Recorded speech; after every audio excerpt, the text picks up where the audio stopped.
민원련의 미디어 탈곡기 894회를 시작하겠습니다.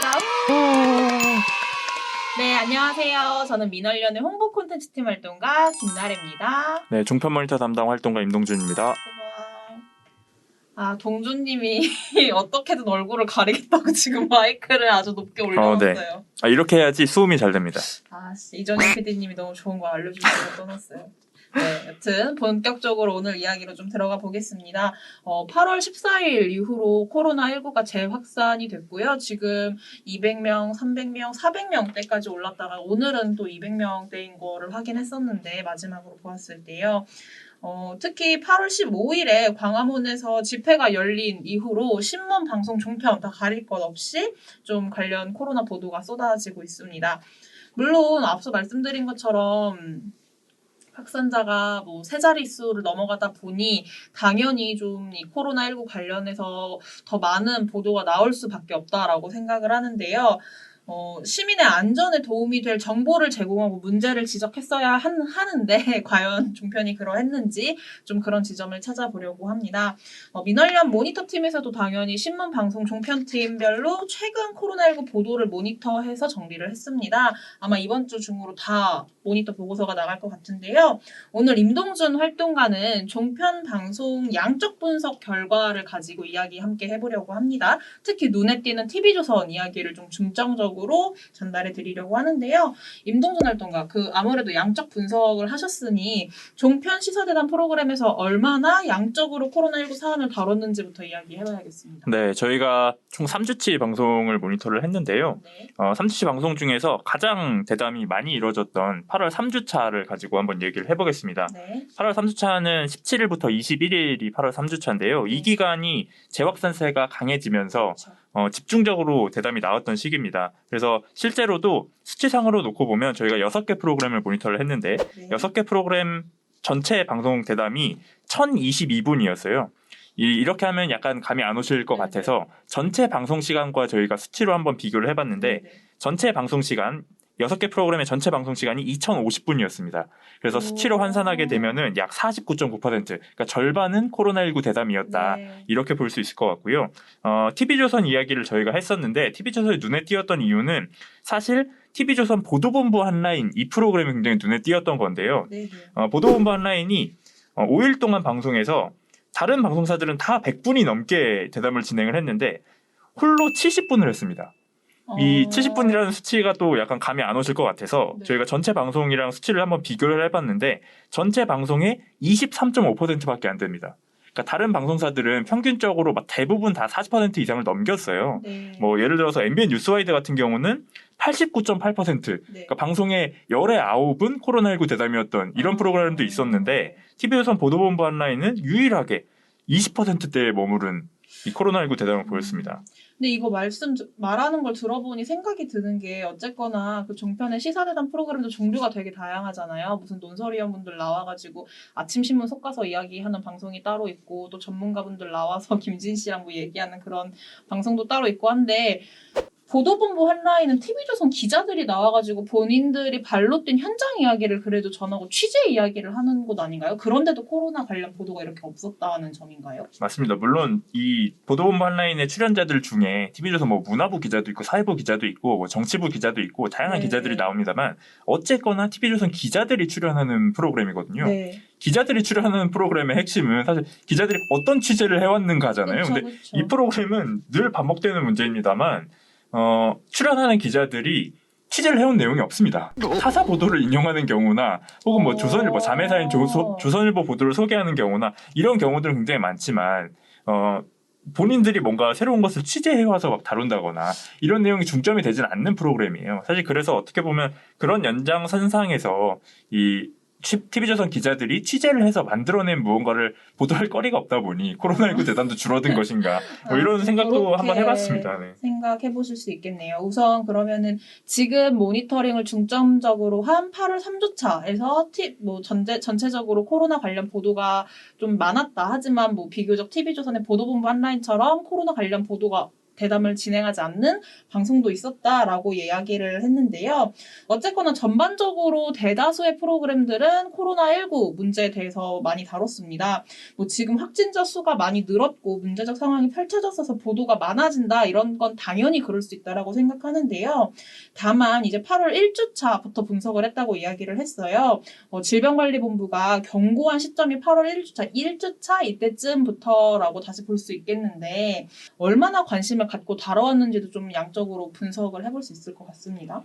네, 저희가 사실 1주차와 2주차를 보려고 한 이유가 네. 사실 1주차와 2주차에 이미 방역당국이 위험 신호를 보냈습니다. 네, 이게 네, 이 재확산세가 약간 올라가고 있다. 확진자의 추이가 이 명수가 올라가고 있다라는 시그널을 보였기 때문인데요. 그래서 저희가 실제로 보고서에 표를 하나 넣어서 1주차와 2주차의 확진자 증감세를 보여드리기 위해서 표를 하나 넣어놨어요. 그래서 실제로 이 확진자 수를 날짜별로 보시는 분들이 많은데 사실은 경향성을 보기 위해서는 날짜별이 아니라 전주 토요일, 다음 주 토요일, 뭐 전주 일요일, 다음 주 일요일 이런 식으로 봐야 됩니다. 그래서 8월 1일 토요일에는 31명 확진자가 나왔었는데 8월 8일 토요일에는 43명입니다. 10명 정도가 늘었죠. 그래서 이런 식으로 저희가 이 표를 보시면은 비교를 해봤어요. 그런데 이 1주차의 확진자 수보다 2주차의 확진자 수가 증가했다라는 게 눈에 띕니다. 그쵸. 그래서 사실 14일 금요일에 103명이 나왔는데 이 이전부터 어느 정도 경향성으로 놓고 봤을 때에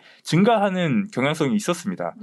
그래서 이 1주차와 2주차에 어떤 확진이 있었는지 집단 감염이 있었는지를 들여다보면 이 카페 전문점에서 집단 감염이 된 사례가 하나가 있었고 그리고 음식점에서 집단 감염이 된 사례가 있었습니다. 그러다 보니 지금 사회적 거리두기를 뭐 2.5단계라고 부르면서 카페나 그런 음식점 관련해서 방역이 조금 더 강화가 되는 지점이 있는 것 같아요. 네, 더불어서요. 네, 맞습니다. 그래서 8월 7일에 이 방역 당국이 카페 방역 수칙을 따로 제정을 해서 발표를 하기도 했어요. 그래서 어떻게 보면 이런 카페 방역 수칙 같은 정보는 굉장히 필요한 정보잖아요. 그쵸. 국민에게. 국민들이 이 방역 수칙을 정확하게 습득을 하고 어떻게 방역수칙을 지킬 것인지에 대해서 언론이 충분히 보도를 해야 되는데 이런 이슈가 있었던 8월 1주차, 2주차에 종편은 어떻게 대담을 했는가 이 내용을 보려고 저희가 사실 8월 1주차, 2주차를 살펴봤는데요. 문제는 살펴볼 내용이 없었습니다. 이유가 뭐냐면 대담이 없습니다. 아예요? 8월 1주차를 저희가 한번 봤는데 8월 1주차에는 MBN 아침에 매일 경제가 유일하게 코로나19 관련 대담을 한 프로그램이었는데 몇 분 했어요? 딱 4분 나왔습니다. 한 꼭지 정도 했다 이렇게 보면 네, 딱 4분 나왔고요. 그리고 8월 2주차에는 약간 늘었습니다. 뭐 4개 프로그램이 했는데요. 채널A 2개 프로그램, MBN 2개 프로그램 이렇게 대담이 나왔는데 눈에 띄는 부분은 TV조선은 8월 2주차에도 대담이 없습니다. 그때 제가 기억이 나는 게 뭐냐면 모니터 팀원분들이 이제 제가 어쨌거나 종편 모아니를 금요일마다 진행을 하다 보니까 미리 좀 물어봐요. 이번 주에 그래도 좀 크게 종편이 많이 다루는 문제가 뭔가요? 하면은 8월 1주차, 2주차 계속 그냥 부동산 얘기만 너무 많이 맞습니다. 하고 다른 얘기는 거의 없더라고요. 이렇게 많이 얘기했었는데 그런 지점에서 뭔가 부동산 정책? 이것도 물론 중요한 이야기지만 코로나19 같은 뭔가 국민들의 안전을 위한 어떤 필요한 보도 내용이 없었다라고 생각을 좀 해볼 수 있겠네요. 시간대가 너무 충격적인데요. 네, 8월 2주차에도 결론적으로 이 4개 프로그램이 했지만 시간은 29분밖에 안 됩니다. 그래서 제대로 다뤘다라고 보기는 부족합니다. 합쳐서도 29분밖에 나오지 않았다. 내가 그렇고요. 지금 임동준 활동가가 설명해준 이야기를 들어보면은 어쨌거나 8월 1주부터 2주까지에는 막상 질병관리본부에서 이야기를 했던 중요 내용 전달이 전혀 되지 못했다가 8월 3일 이제 어쨌거나 8월 3일이 아니죠. 8월 3주차에 이제 14일부터 100명대 세 자릿수로 넘어가고 또 그 당시에 광화문 집회라든지 이러한 이슈가 있었기 때문에 갑자기 대담이 확 늘어났다라고 볼 수 있겠습니다. 좀 저희가 지금 양적 분석으로 해가지고 얼마나 코로나 관련 대담이 이어졌는가를 살펴봤는데요. 근데 뭐 저희가 양적 분석만 한 게 아니고 당연히 그 안으로 들어가서 지금 늘어난 대담 진행 상황에서는 얼마나 질적으로 괜찮은 이야기들을 하고 있는지도 봐야 될 것 같아요. 저희는 이제 종편 모아니라는 금요일 고정 코너를 통해서 어떤 문제 발언들을 하는지 전해주다 보니까 실질적으로 얼마나 전반적인 이야기를 하는지는 좀 전해드리지 못한 아쉬움이 있는데 어떤 이야기를 코로나19 관련 대담에서 진행을 했었는지요? 뭐 아무래도 출연한 패널이 누구냐, 특히 코로나19에 관해서 정확한 정보를 전달해 줄 수 있는 전문가들이 출연했느냐, 이게 좀 중요하게 보이는데 뭐 어땠는지요? 경향성을 좀 말씀해 주신다면요. 사실 저희가 이 양적 분석하고 출연자 분석을 같이 진행한 이유가 네네. 종편 시사 대담 프로그램 같은 경우 특징이 출연자가 없으면 방송이 안 됩니다. 그렇죠. 대부분의 이 방송 내용을 출연자의 발언으로 채우기 때문에 네. 그래서 이 코로나19와 관련된 감염병과 관련된 대담을 진행할 때에 질적으로 좋은 대담이 나오기 위해선, 그러니까 필요한 대담이 나오기 위해선 전문가 출연자가 나오느냐 안 나오느냐가 굉장히 중요하거든요. 그렇죠. 뭐 의학 전문 기자든 관련 뭐 전문가시든. 네. 네, 그래서 저희가 실제로 그래서 6개 프로그램에서 어떤 전문가 출연자가 나왔는지를 한번 확인을 해봤는데요. 네. 대부분의 프로그램, 이 6개 프로그램 중 5개 프로그램이 전문가로 볼 수 있는 출연자를 섭외하긴 했습니다. 아, 섭외는 다 했어요. 네, 뭐 천은미 이대 목동병원 호흡기내과 교수, 혹은 뭐 백순영 가톨릭대 의대 미생물학교실 교수, 뭐 이런 분들을 이제 전화 연결하거나 실제로 프로그램 현장에 출연을 하거나 이런 식으로 섭외가 됐는데 유일하게 6개 프로그램 중에 TV조선 보도본부 한라인은 전문가 출연자를 섭외하지 않았습니다. 그래서 이 프로그램을 제외하고는 5개 프로그램에서 모두 전문가가 등장을 했습니다. 그 보도본부 한라인이 자사 기자들만 나오는 게 아니라 전문가들도 원래 나오시죠? 제가 봤던 기억들이 있어요. 네, 맞습니다. 뭐 대부분의 뭐 평판이 가능한 뭐 문화일보 논설위원 뭐 이런 분들도 나오고요. 그리고 네네. 이분뿐만 아니라 다른 분야에서는 전문가를 섭외하는 경우들이 있었습니다. 네, 이 얘기는 조금 뒤에 또 해볼 텐데요. 네, 알겠습니다. 그러면은 조금 여기서는 짚고 넘어갈게. 그래도 다행히 6개 모니터링 대상 프로그램들 중에 5개는 전문가를 그래도 출연을 직접 하시거나 전화 연결을 통해서 관련된 이야기를 진행해 보았다라고 말씀을 해주셨는데, 하지만 이 모니터 보고서를 읽다 보면 또 그리고 저희가 저번 주에 종편 모하니 얘기를 좀 전해드릴 때도 보면 전문가 패널이 나왔다 그래서 만사 형통으로 다 좋은 이야기들을 하는 건 정말 정확한 정보를 전달하는 건 아니란 말이죠. 좀 그 지점에서도 좀 얘기를 해봐 주실까요? 네, 물론 전문가 출연자가 나왔다라는 것까지는 저는 긍정적으로 평가를 하고 싶습니다. 그러니까 네. 이전의 대담과 어쨌거나 좀 변화를 보이는 거기 때문에 흔히 말하는 백화점 출연자라고 하거든요. 이것도 논평하고 저것도 논평하고 그쵸. 이런 출연자가 아니라 정말 이 대담 이슈에 특화된 전문가가 나온다라는 걸 긍정적으로 보지만 일부 사례를 들여다보면 과연 종편이 전문가를 불러다 놓고 필요한 얘기를 하고 있는가, 그리고 전문가가 정말 전문가다운 얘기를 하고 있는가, 이 그쵸. 부분에 대해서는 좀 의심이 드는 지점이 있었는데 그게 중요한데. 네, 대표적인 내용이 TV조선 이것이 정치다 8월 19일 방송입니다. 이날 방송에 최재욱 대한의사협회 과학검증위원장이 나왔어요. 근데 이분이 나와서 하신 발언이 광화문 집회가 감염의 증가의 원인이 되었다는 근거가 있냐? 이런 맞아요. 주장을 펼치셨거든요. 네, 종편모하니에서 다뤘었죠. 네. 네, 이분 파악해서 이른 시일 내에 정부에 제출키로 했다고 합니다. 30분 정도 있었던 사람들, 이런 분들은 시위에 참가했을 가능성이 크기 때문에 이 명단을 제출한다고 합니다. 자, 그런데 이 광화문 집회 15일에 있었습니다. 근데 이 확진자들이 늘어나는 게 그럼 집회와 연관이 있느냐, 이 부분에 대해서는 또 다른 문제 제기가 있는 것 같습니다. 자, 잠복기가 최소는 5일, 뭐 길게는 2주일 이렇게 알려져 있기 때문인데요. 자, 최재욱 교수님, 이 부분은 어떻게 될까요? 광화문 집회 이전에 이미 상당한 수준의 감염이 퍼져 있었다 이렇게 봐야 됩니까? 아니면 집회가 원인이 됐다고 봐야 됩니까? 광화문 집회가 감염의 증가의 원인이 됐다는 얘기가 있나요? 집회에서 이렇게 확산시켰다 이런 이야기가 좀 있죠. 물론 그럴 가능성이 있죠. 예. 성격상. 그러나 아시다시피 코로나19 바이러스의 평균 잠복기입니다. 평균 네네. 잠복기 5.2일이고요.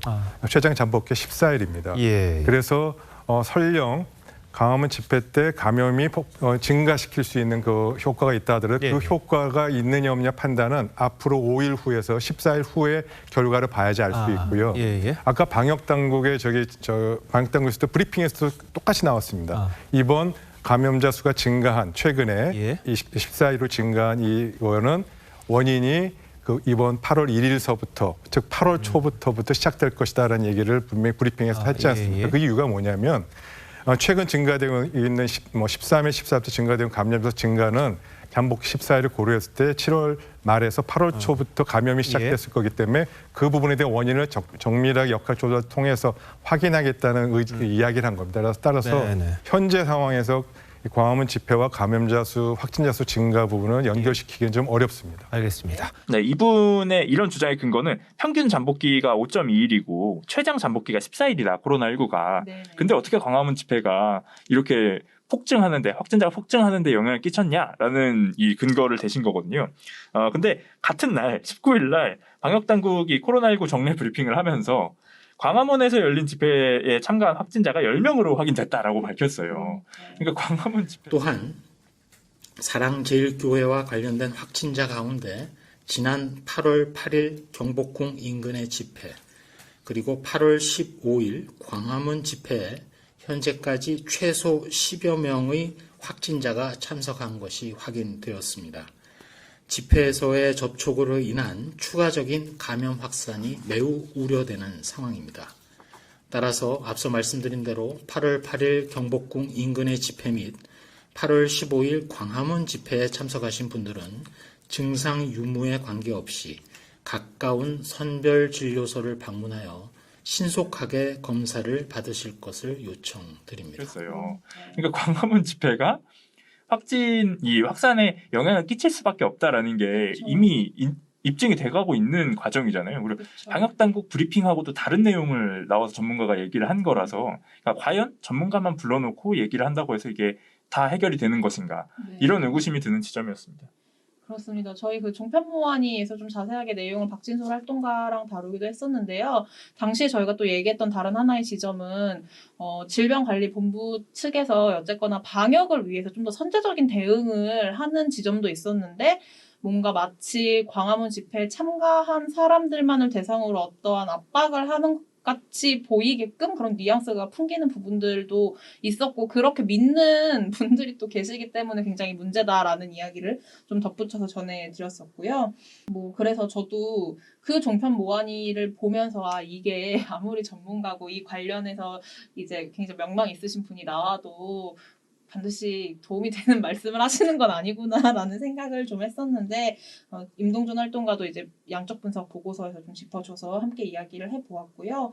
처음 시작할 때부터 저희가 TV조선을 좀 중점적으로 이야기해보겠습니다라고 말씀드렸어요. 이유가 종편 모니터 분석을 해보니 이게 보도본부 한라인이라는 프로그램 때문에 대담 시간도 적고 전문가 출연자 섭외도 하지 않았다. 이 지점도 있지만 또 하나 굉장히 관심 가진 주제가 따로 있었기 때문에 코로나 관련 보도가 없었다라는 지점을 좀 짚어줬더라고요. 네, 이 시기에 이 8월 1주차부터 저희가 3주차까지 봤는데 네. 8월 1주차부터 3주차까지 TV조선 보도본부 한라인 쉬지 않고 다룬 내용이 딱 하나 있었습니다. 아까 말한. 네, 부동산인데요. 네. 부동산은 정말 쉬지 않고 등장했습니다. 그래서 8월 1주차부터 3주차까지 계속 얘기를 하는데 심지어 3주차에는 아까 말씀드렸지만 코로나19 관련되면 굉장히 적었잖아요. 네. 타 프로그램들에 비해서. 이 시기에도 부동산은 엄청나게 다뤘습니다. 그래서 저희가 보다가 도대체 어떻게 이럴 수가 있는가. 네. 어떻게 이 국민의 생명과 안전이 달린 감염병 확산의 상황에서 부동산 얘기만 이렇게 집중적으로 하고 있을 수 있을까. 의구심이 드는 이 지점이 굉장히 컸고요. 근데 말씀을 들어보니까 전 한편으로 그런 생각도 들어요. 보도본부 한라인에서 부동산 정책 얘기 할 수 있죠. 당연히 부동산도 굉장히 국민의 주거권이라든지 이런 거 연결해서 할 수 있는 이야기인데 또 과연 얼마나 생산적이고 시민들에게 전달을 해줄 만한 정보를 다뤘는지 아니면은 또 부동산 정책을 가지고 또 여와 야가 싸우고 있다든지 아니면은 또 어떤 정부 비판용으로만 이제 도구로 활용을 한 것인지 좀 그런 지점도 전 개인적으로 궁금한데 글쎄요. 그동안 종편모안위를 통해 봤을 땐 그렇게 생산적인 이야기를 하지 않았을 것 같다라는 생각이 좀 드네요. 네, 그리고 저희가 이 보도본부 한라인을 별도로 이야기하는 이유는 네. 그 중에 하나가 아까 전문가 얘기를 했지만 네. 코로나19와 관련된 전문가가 안 나왔습니다. 8월 3주차에. 네. 보도본부 한라인에는. 네. 근데 저희가 이걸 지켜보다 보니 뭔가 이상한 지점이 하나가 있더라고요. 뭔데요? 8월 21일 방송에서 뭘 메인으로 다뤘냐면 북한 통치 체제가 변화됐다. 김여정 네, 그렇죠. 제1부장. 네. 그 소식이 알려지면서 보도본부 한라인이 이 내용을 굉장히 집중적으로 다룹니다. 집중적으로 다루면서 한 행동이 뭐였냐면 전문가를 2명이나 섭외를 했어요. 그러면 네. 충분히 코로나19 관련해서도 도움이 될 수 있는 전문가를 섭외할 수 있었음에도 이건 약간 의지가 없었다라고 봐야 그렇죠. 되는 게 네. 아닐까 싶네요. 물론 이 보도본부 한라인이 섭외한 그 출연자들도 전문가라고 할 수 있느냐라는 의구심이 드는 사람들이긴 한데, 그러니까 누군데요? 고영한 한국관광대학교 경인교수, 그리고 신범철 한국국가 전략연구원, 외교안보센터장 이 두 명인데 이 고영한 씨 같은 경우는 종편에서 반복적으로 굉장히 극단적인 대북관을 보이셨던 분이에요. 그래서 이분은 이미 여러 차례 저희 보고서에 등장을 했던 인물인데 문제적 인물로요. 네, 이분하고 신범철 이 외교안보센터장 같은 경우는 미래통합당 소속으로 이번에 총선에 나갔던 후보로 나갔던 분입니다. 그래서 사실 물론 이분이 어느 정도는 북한과 관련해서 전문가로 볼 수 있고 그리고 고영한 씨 같은 경우는 북한 이탈 주민 출신이기 때문에 이분도 전문성을 어느 정도 가지고 있다라고 볼 수는 있습니다. 근데 집중적으로 우리가 봐야 될 부분은 코로나19 국민의 생명과 안전이 달린 감염병 상황에서는 전문가 한 명 부르지 않다가 북한 관련 대담에서는 전문가를 2명이나 부른 이 TV조선의 행태가 과연 납득하고 이해할 수 있는 것인가. 그러니까 국민의 생명과 안전보다 부동산, 북한 이런 것이 더 중요한 것 아니냐. 이런 비판이 가능해 보여서 사실 저희가 보도본부 한라인을 따로 한번 빼봤습니다. 제가 봤을 때도 말씀하시는 지적 족족 다 공감이 되고 문제적인 내용이라는 생각이 들어서 근데 이거는 보도본부 한라인이 앞으로 또 코로나 관련 보도를 어떻게 하는지를 또 지켜봐야 되겠다라는 생각이 들어요. 왜냐면 지금 어쨌거나 또 오늘 저희 방송 찍고 있는 8월 31일 오늘부터 그 카페라든지 생활체육관 이런 곳들도 다 이제 집단 감염 문제 때문에 집합금지 조치가 내려지고 하니 또 지금 저희가 양적 분석을 다루시기도 했지만 앞으로 종편 1일 모니터 보고서 이런 거를 통해서도 앞으로 좀 더 지켜봐야 될 것 같다라는 생각이 듭니다. 보도를 안 한다는 것 자체가 굉장히 큰 문제라고 생각이 들어요. 네. 필요한 정보를 정확하게 전달하는 역할을 해줘야 되는데 그런 걸 전혀 그런 역할은 기대하기 힘듭니다. 네, 그래서 오늘 이야기를 좀 결과적으로 말씀드려보자면 종편 시사대담 프로그램, 특히 TV조선의 보도본부 한라인에서 진행됐던 이런 대담 문제는 결국 민원련이 해줄 수 있는 답이 저는 정해져 있다라고 생각이 들더라고요. 본질로 돌아가서 코로나19 방역에 도움이 되는 이야기를 좀 진행해달라라고 하는 게 결국 민원련이 반복적으로 하는 이야기라는 생각이 드는데요. 임동준 활동가가 좀 덧붙여 이야기를 해준다면요? 사실 오늘 제가 이 방송에 어떤 노래를 들고 갈까 맞아요. 뉴스 고민을 플레이리스트. 하다가 롤러코스터의 습관이라는 곡을 가지고 왔는데요. 제목부터. 이게 습관이라는 그 단어가 사실 앞에 어떤 수식어가 붙느냐에 따라 달라지잖아요. 그쵸. 좋은 습관이 있을 수 있고 나쁜 습관이 있을 수 있거든요. 근데 앞서서 저희가 얘기한 이런 문제들은 종편의 가장 나쁜 습관들이 네. 고쳐지지 않고 있기 때문에 발생하는 문제들이거든요. 예를 들어서 앞에 저희가 얘기한 부동산을 엄청나게 다뤘다라는 거는 종편이 늘 해오던 일입니다. 그러니까 정치 쟁점화가 가능한 화두들만 골라서 이걸 집중적으로 막 띄우는 행태. 그리고 북한과 같은 선정적인 대담이 가능한 주제들만 골라서 이걸 엄청나게 띄우는 행태. 네. 이런 나쁜 습관들이 반복되어 오는 거거든요. 결국 코로나19 같은 국민의 생명과 안전과 직결된 이런 이슈가 등장을 했음에도 본인들이 해왔던 그 관성을 버리지 못한 거죠. 이 정치적으로 논쟁이 되고 있어. 화두가 되고 있어. 저거 띄워야 할 것 같아. 라는 본인들의 습관을 버리지 네. 못한 거예요. 그래서 저희가 할 수 있는 얘기 정말 뻔합니다. 이런 습관에서 벗어나야 된다. 네. 이 방역에 필요한 그리고 정말 감염병이 이렇게 세계적 대확산이 된 상황에서 정말 필요한 언론이 되기 위해서는 종편 시사대담 프로그램이 본인들의 관성에서 벗어나야 된다. 네. 그래서 나쁜 습관을 좀 버려라. 네. 이런 얘기를 또 할 수밖에 없는 것 같습니다. 그러니까 항상 답은 저희는 답정너라고 생각해요. 저는 답은 정해져 있고 너는 그대로만 하면 돼라고 저는 생각이 드는데 그러지 못하는 현상에서 좀 안타까움이 있고 이게 시간상 제가 그 박진솔 활동가하고 종편 코로나19 대담은 왠지 금요일에 좀 덧붙여서 종편무한위에서 이야기하자라고 제가 할 것 같은데 또 살짝 스포를 하자면 방금 제 텔레그램 제 이제 아이패드에 뜨더라고요. 근데 방역 대책 관련해서 종편에서 이제 이야기를 하는 다양한 분야가 있을 거 아닙니까? 코로나19 관련해가지고 어떤 주제로 이야기를 하느냐, 문재인 정부에 대해서 비판을 하기 위해서 아니면 정치 쟁점화로 여야가 뭘 주제로 싸운다, 아니면 사랑제일교회 이야기를 한다, 이렇게 분야를 나눠봤는데 실질적으로 방역 대책 관련해서 이야기 나온 거는 7.4%밖에 안 된다라는 결과가 지금 제가 확인을 해서요. 임동준 활동가가 이야기한 것처럼 코로나19 관련해서 보도를 정말 안 한 프로그램도 문제가 있지만 했다고 하더라도 그게 시간만 채운다고 문제가 전혀 해결되지 않는다. 방역에 도움이 되는 이야기를 해야 한다. 그런데 7.4%밖에 하지 않은 이 나쁜 습관, 이 나쁜 행태에 대해서 저희가 또 한번 이야기를 해봐야 될 것 같습니다. 이번 주에는 뭐 신문방송 모니터 팀하고도 코로나19 보도 관련해서 이야기를 할 거여서요. 그때도 좀 자세한 이야기를 더 전해드리도록 하겠습니다. 오늘 임동준 활동가하고 하는 숨가쁘게 달려온 이야기 여기서 마무리하고요. 댓글 읽어보고 마무리하도록 하겠습니다. 네, 댓글은 성찰과 비전위원회를 말하다 보수 언론은 정의원 오보 사태를 벌써 잊었나? 라고 해서 성찰과 비전위원회의 위원으로 계신 김영환 위원님, 최강기 위원님 이 두 분과 함께 방송을 진행했었습니다. 굉장히 유익하고 재밌었고 민족문제연구소에 대해서 제가 이전에는 많이 알지 못했는데 좀 관심을 갖게 됐어요. 거기 유튜브 페이지 들어가 보니까 다큐멘터리가 되게 많더라고요. 관련해서. 그래서 꼭 다 봐야지라는 생각을 했었는데 아직 실천은 나쁜 습관, 말만 하고 습관 실천하지 아직 못했는데 좀 봐야겠습니다. 네, 주두정님 좋은 방송 감사합니다. 활동가분들과 게스트가 적절히 번갈아 나오는 편성 좋아요라고 말씀해 주셨습니다. 그러니까 게스트분들도 또 부를 수 있는 주제가 있다면 이제 불러서 함께하는 방송도 좋은데 우선 코로나 좀 지나가고 게스트분들 일단 이 9월 6일까지 좀 지켜보고 이후에 좀 생각을 해봐야겠네요. 네, 이금희님께서 최강기님이다 킥하고 남겨주셨고요. 신철민님께서 응원합니다라고 남겨주셨습니다. 사실 저도 최강기 진행자님을 보고 신기했습니다. 유튜브로 보던 그 시사인 유튜브를 제가 종종 봤는데 유튜브로 보던 사람이 내 눈앞에 있는 신기하다 그러고 제가 퇴근을 했던 걸로 기억하는데요. 네. 그러고 퇴근을. 네. 그쵸. 최강기 선배 거리의 사회자로 유명한 분이신데 네, 저도 와주셔서 제가 너무 TMI를 순간 입 밖으로 꺼낼 뻔해가지고 알고 지내던 선배다라는 TMI 입 밖으로 꺼내봤고요. 네, 이금희님, 신철민님, 주두정님, 소피 아이디어스님 모두 다 댓글 달아서 너무너무 감사드립니다. 저희 오늘 방송은 여기서 마무리하고요. 내일 방송은 코로나19 얘기 안 하고 저희 또 조선일보 얘기를 조금 잠깐 해보려고 하는데요. 내일 방송도 재밌게 봐주시면 좋겠습니다. 민활련의 미디어 탈곡기는 내일도 열심히 털어드리겠습니다. 탈탈탈 안녕.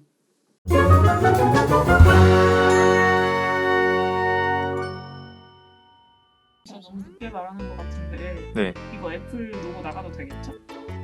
네, 왜 안 되죠? 그냥 괜히 다른 데서 항상 가렸던 것 같아서 우리 근데 그런 게 유튜브인데. 없으니까. 우리 애플 보고 있으면 제품을 좀 협찬해주세요. 제가 듣기로는 영화에서는 아이폰 다 써주게 한다던데 그래요? 네. 협찬해주는지 모르겠지만 아니, 저 페이스 아이디 좀 오류나서 안 되거든요. 네. 한번 심하게 뻘궜더니 페이스 아이디가 안 먹혀서 그럼 페이스 아이디부터 좀 수리를 해주세요. 보고 계시면은. 다시 할게요. 민활련의 미디어 탈곡기는 내일도 열심히 털어드리겠습니다. 탈탈탈 안녕. 손 좀 흔들어 주시라고요. 언제까지?